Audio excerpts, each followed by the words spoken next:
Bem-vindos a Guerreiros do Mundo. Hoje exploraremos a extraordinária história de Roy Benavidez, cujas ações heróicas durante a Guerra do Vietnã representam uma das mais notáveis demonstrações de coragem na história militar. Inscreva-se agora para se juntar à nossa comunidade e apoiar este projeto. Agora, vamos começar. Nascido em 5 de agosto de 1945 em Cuero, Texas, filho de um agricultor mexicano-americano e uma mãe indígena Yaqui, Roy Benavidez ficou órfão aos 7 anos. Criado por seu tio e tia em El Campo, Texas, o jovem Roy experimentou as duras realidades da pobreza e discriminação que afetavam muitos mexicano-americanos no sudoeste durante as décadas de 1940 e 50. Essas dificuldades o levaram a abandonar a escola na 7ª série, uma decisão que poderia ter condenado outros a perspectivas limitadas.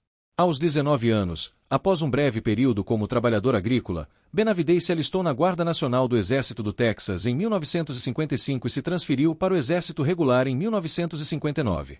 Inicialmente serviu com a 82ª Divisão Aerotransportada, onde completou o treinamento de paraquedista e se destacou por sua aptidão física e atenção aos detalhes táticos. Seus superiores notaram sua excepcional determinação durante os exercícios de treinamento, uma qualidade que mais tarde seria decisiva em situações de combate. Em 1963, respondendo à ênfase ampliada do presidente Kennedy em capacidades de guerra especial, Benavidez se voluntariou para as Forças Especiais do Exército, comumente conhecidas como Boinas Verdes. O processo de seleção eliminava aproximadamente 70% dos candidatos através de uma rigorosa avaliação de resistência física, resolução de problemas táticos e resiliência psicológica. A conclusão bem-sucedida deste treinamento por Benavidez o marcou como pertencente a um grupo de elite especificamente preparado para a guerra não convencional atrás das linhas inimigas. Sua formatura do treinamento das Forças Especiais em 1965 coincidiu com a dramática escalada da participação americana no Vietnã. Poucos meses depois de ganhar sua Boina Verde, Benavidez seria enviado a um conflito que finalmente revelaria a plena medida de sua excepcional coragem. Roy Benavidez chegou ao Vietnã em 1965 como parte da presença americana rapidamente crescente no Sudeste Asiático.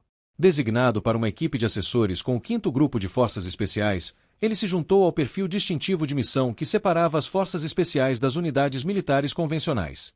Durante este primeiro período, Benavidez operou principalmente nas terras altas centrais, trabalhando estreitamente com as tribos Montagnard, treinando esses combatentes indígenas enquanto coletava inteligência sobre movimentos inimigos através do terreno montanhoso de selva. O momento decisivo deste destacamento ocorreu durante uma patrulha perto da fronteira cambojana em 1965. Conforme relatado pelo próprio Benavidez em posterior testemunho congressional, sua equipe estava realizando reconhecimento quando desencadearam uma emboscada inimiga. No tiroteio subsequente, Benavidez pisou em uma mina terrestre, cuja explosão enviou fragmentos metálicos rasgando seu corpo. Os registros médicos documentam extensas lesões em suas costas e pernas, com significativo dano nervoso que inicialmente paralisou ambas as extremidades. Evacuado para hospitais militares primeiro no Vietnã e depois em Fort Sam Houston, no Texas, Benavidez enfrentou um prognóstico devastador. Os médicos militares o informaram que suas lesões provavelmente o impediriam de andar novamente. A Junta de Avaliação Médica recomendou baixa médica do serviço ativo, efetivamente terminando sua carreira militar aos 30 anos. O que se seguiu demonstrou a extraordinária determinação que mais tarde definiria as ações mais heroicas de Benavidez. Contra o conselho médico e as regulamentações hospitalares, ele começou um programa de reabilitação autoimposto após o horário regular. A ex-enfermeira de plantão Tenente Maria Rodrigues descreveu como Benavidez se arrastava até a parede cada noite depois que a equipe havia saído, usando-a como suporte enquanto forçava suas pernas danificadas a suportar peso. Começando com movimentos excruciantes medidos em centímetros, gradualmente reconstruiu sua capacidade de ficar em pé e eventualmente andar, muitas vezes mordendo uma toalha para evitar gritar de dor. Após meses desta exigente autorreabilitação, Benavidez demonstrou famosamente sua recuperação caminhando para fora do hospital sem assistência, contradizendo diretamente a avaliação da junta médica. Apesar de ter tecnicamente se recuperado, Benavidez ainda enfrentava significativa oposição para retornar ao estado de serviço ativo. No entanto, enquanto as operações no Vietnã se intensificavam e a necessidade de operadores experientes das Forças Especiais crescia, Benavidez solicitou com sucesso sua reincorporação ao estado de serviço completo. Para 1967, contra todas as expectativas médicas e protocolos militares, Benavidez havia assegurado sua redesignação para o Vietnã, reintegrando-se ao 5º Grupo de Forças Especiais enquanto as operações se expandiam dramaticamente pelo país. Seu retorno representava não apenas um triunfo pessoal sobre uma lesão devastadora, mas demonstrava o extraordinário compromisso que logo seria posto à prova em um dos cenários de combate mais intensos de todo o conflito do Vietnã. Quando Roy Benavidez retornou ao Vietnã, foi designado ao destacamento B-56, 5º Grupo de Forças Especiais, operando a partir da base avançada Loc Ninh perto da fronteira cambojana. A missão principal desta unidade envolvia conduzir operações classificadas de reconhecimento como parte do MAC-SOG, enviando pequenas equipes a áreas restritas para coletar inteligência sobre movimentos do Exército do Vietnã do Norte. Os eventos de 13 de maio de 1968 seriam posteriormente descritos pelo general William Westmoreland, comandante das forças americanas no Vietnã, como uma façanha de coragem quase sobre-humana. Naquela manhã, uma chamada de rádio urgente chegou de uma equipe de reconhecimento de 12 homens operando no Camboja. A transmissão indicava que a equipe havia descoberto uma importante concentração de tropas do exército do Vietnã do Norte, mas havia sido comprometida e agora estava cercada por forças inimigas esmagadoras. As tentativas iniciais de extração por helicóptero haviam sido rechaçadas por intenso fogo terrestre, e a equipe relatava múltiplas baixas enquanto permanecia sob ataque constante. Como Benavidez relatou posteriormente, ele estava monitorando as transmissões de rádio quando ouviu os chamados desesperados da equipe cercada. Embora não estivesse oficialmente designado para a resposta de extração, pegou sua bolsa médica e arma lateral e correu para a zona de pouso de helicópteros onde o voo de extração reserva se preparava para partir.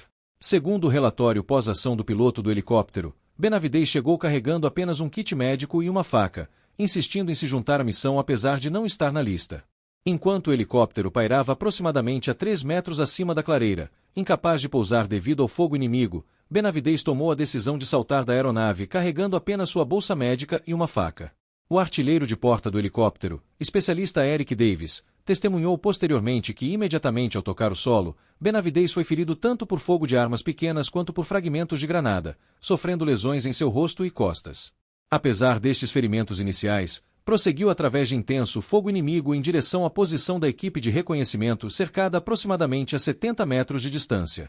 Antes de alcançar a equipe, Benavidez foi ferido novamente, desta vez recebendo uma bala através de sua perna direita. Ao chegar à posição da equipe, encontrou 4 soldados americanos mortos e 4 criticamente feridos, junto com 2 intérpretes vietnamitas feridos. O líder da equipe havia sido morto, criando um vácuo de liderança em meio ao assalto inimigo em andamento. Reconhecendo a natureza crítica da situação, Benavidez assumiu o comando, administrando tratamento médico de emergência aos feridos enquanto simultaneamente organizava um perímetro defensivo e solicitava apoio aéreo tático. Os registros de rádio documentam Benavidez solicitando calmamente ataques aéreos a 50 metros de sua posição, coordenadas perigosamente próximas que refletiam a natureza desesperada de sua situação. Durante as horas seguintes, Benavidez realizou múltiplas viagens fora do perímetro defensivo para recuperar pessoal morto e ferido dispersado durante o contato inicial. Durante uma dessas excursões, Benavidez foi confrontado por um soldado inimigo a curta distância.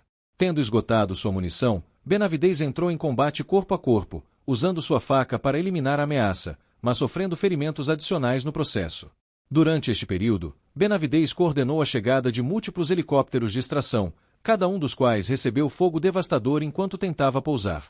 O terceiro helicóptero conseguiu tocar o solo brevemente, permitindo a Benavidez começar a carregar os feridos.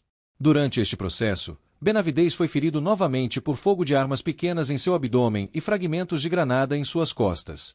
Apesar destas lesões, continuou carregando o pessoal ferido e recuperou documentos classificados dos corpos dos membros mortos da equipe. Quando o helicóptero de extração decolou, foi atingido por fogo inimigo e caiu aproximadamente a 50 metros da zona de pouso. Benavidez, apesar de seus múltiplos ferimentos, ajudou os sobreviventes a sair dos destroços e organizou outra posição defensiva enquanto solicitava apoio aéreo adicional. Os registros da Força Aérea indicam que aeronaves táticas entregaram mais de 30 toneladas de armamento ao redor da posição sitiada durante este período, com alguns ataques chegando a 30 metros das forças amigas. Finalmente pousou um último helicóptero de extração, e Benavidez novamente organizou o carregamento de baixas, priorizando os feridos sobre os mortos. Enquanto o último sobrevivente estava sendo carregado, Benavidez foi atacado por trás por um soldado inimigo. Na subsequente luta corpo a corpo, Benavidez foi apunhalado múltiplas vezes com uma baioneta. Embora severamente ferido, conseguiu matar seu atacante antes de finalmente ser levado a bordo do helicóptero que partia. No total, Benavidez havia passado aproximadamente 6 horas em combate quase contínuo. Ao chegar ao acampamento base, o pessoal médico inicialmente acreditou que Benavidez estava morto. Segundo o técnico médico Brian Williams, presente durante a triagem, Benavidez não tinha pulso discernível e foi colocado em um saco para cadáveres. Foi apenas quando o médico se preparava para fechar o saco que Benavidez, convocando suas últimas reservas de energia, cuspiu no rosto do médico para provar que ainda estava vivo. Este ato final de desafio o salvou de ser erroneamente declarado falecido. A avaliação médica da condição de Roy Benavidez após a operação do 13 de maio apresentou um catálogo sem precedentes de trauma de combate. Segundo registros hospitalares, Benavidez chegou com 7 ferimentos maiores de bala, 28 feridas perfurantes de estilhaços e extensas lesões de baioneta, incluindo um profundo ferimento abdominal que havia exposto tecido intestinal. O diretor médico Coronel James Reis comentou posteriormente que as lesões representavam a combinação mais extensa de trauma que presenciei em 27 anos de medicina militar. A intervenção cirúrgica inicial durou mais de 9 horas enquanto equipes médicas trabalhavam para controlar hemorragias, remover objetos estranhos e estabilizar danos a órgãos vitais. Benavidez recebeu transfusões totalizando mais de 5 unidades de sangue, efetivamente substituindo todo o seu volume sanguíneo durante a fase inicial de tratamento. Sua condição permaneceu crítica durante 72 horas, durante as quais foi tecnicamente considerado clinicamente morto em 2 ocasiões separadas antes de ser ressuscitado. Após a estabilização, Benavidez foi transferido para o Japão e depois para o Centro Médico do Exército Brooke em Fort Sam Houston, onde passaria quase um ano em recuperação. O prognóstico médico inicialmente sugeria que nunca caminharia sem assistência novamente, embora como havia feito após sua lesão anterior, Benavidez desafiou as expectativas médicas através de pura determinação. O impacto psicológico de experiências de combate tão intensas tipicamente se manifesta em significativos sintomas pós-traumáticos. O psicólogo militar Dr. William Peterson, que avaliou Benavidez durante sua recuperação, notou a ausência de reações típicas de estresse de combate, escrevendo que Benavidez mostrava uma resiliência psicológica quase sobrenatural que desafia a explicação clínica padrão. Quando foi questionado sobre esta incomum força psicológica, Benavidez supostamente atribuiu às dificuldades de sua infância e sua profunda fé religiosa. Além da recuperação física e psicológica, Benavidez enfrentou significativos desafios burocráticos em relação ao reconhecimento de suas ações. Embora seus comandantes tivessem iniciado a documentação para a Medalha de Honra, a mais alta condecoração militar da nação, a natureza classificada de operações transfronteiriças no Camboja complicou o processo. Como resultado, Benavidez inicialmente recebeu a Cruz de Serviço Distinto em 1969, a segunda condecoração militar mais alta da nação. Apesar da extraordinária natureza de seus sacrifícios, Benavidez retornou ao serviço ativo após sua recuperação, servindo com unidades de treinamento de forças especiais até sua aposentadoria médica em 1976. Os registros de pessoal militar indicam que mesmo durante esta fase final de seu serviço, Benavidez se ofereceu como voluntário para destacamentos adicionais ao Vietnã, solicitações que foram negadas com base em restrições médicas. O pleno reconhecimento do extraordinário heroísmo de Roy Benavidez exigiria uma jornada administrativamente complexa e politicamente desafiadora de 13 anos. O obstáculo inicial envolveu a natureza classificada de operações no Camboja, onde a ação havia ocorrido. As operações transfronteiriças permaneceram oficialmente não reconhecidas pelo governo dos Estados Unidos até 1970, significando que ações nestas áreas não podiam ser oficialmente documentadas em apresentações para condecorações. O processo para reconhecer apropriadamente Benavidez começou a ganhar impulso em 1973, quando o ex-membro da equipe especialista Wesley Allers, recuperado de seus próprios ferimentos, apresentou uma declaração juramentada detalhada sobre as ações de Benavidez. Isto foi seguido por documentação similar do piloto de helicóptero Capitão Daniel Kelly em 1975, fornecendo as mínimas 2 declarações de testemunhas oculares requeridas para a consideração da Medalha de Honra. No entanto, as declarações inicialmente desapareceram dentro da burocracia militar, supostamente extraviadas durante a redução pós-Vietnã em pessoal administrativo militar.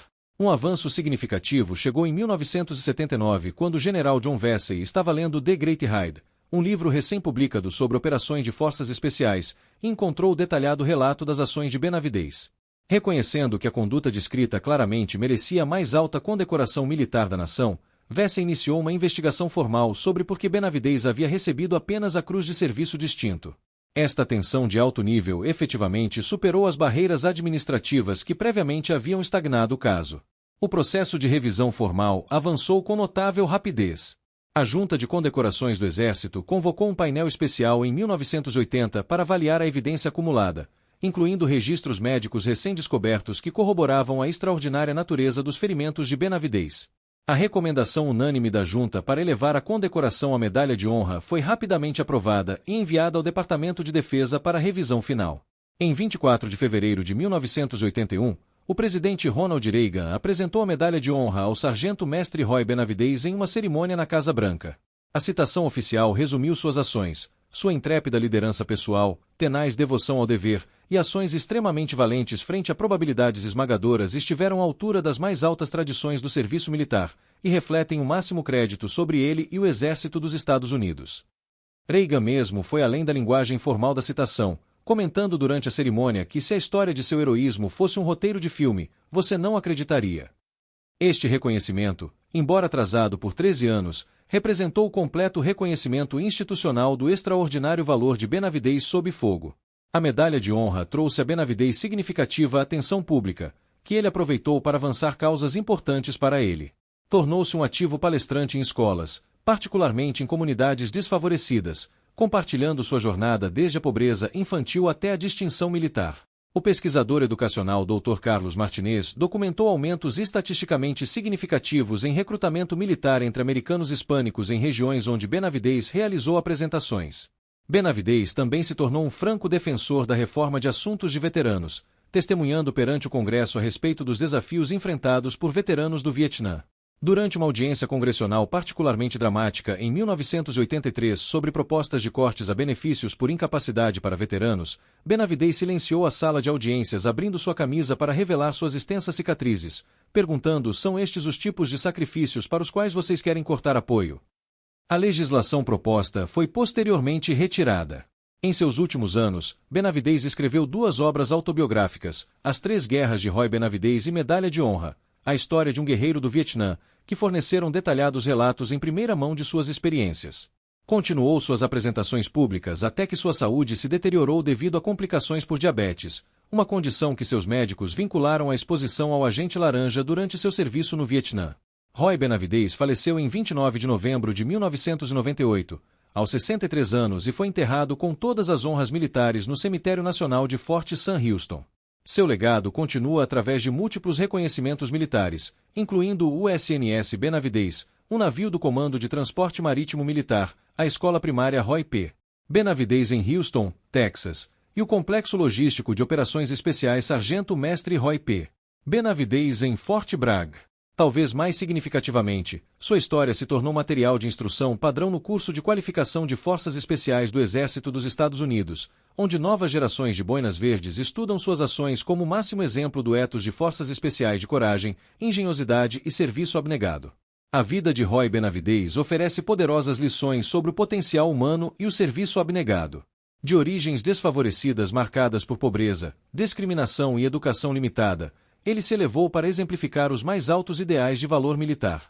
Sua recusa em se render diante de lesões devastadoras, não uma, mas 2 vezes, demonstra extraordinária resiliência.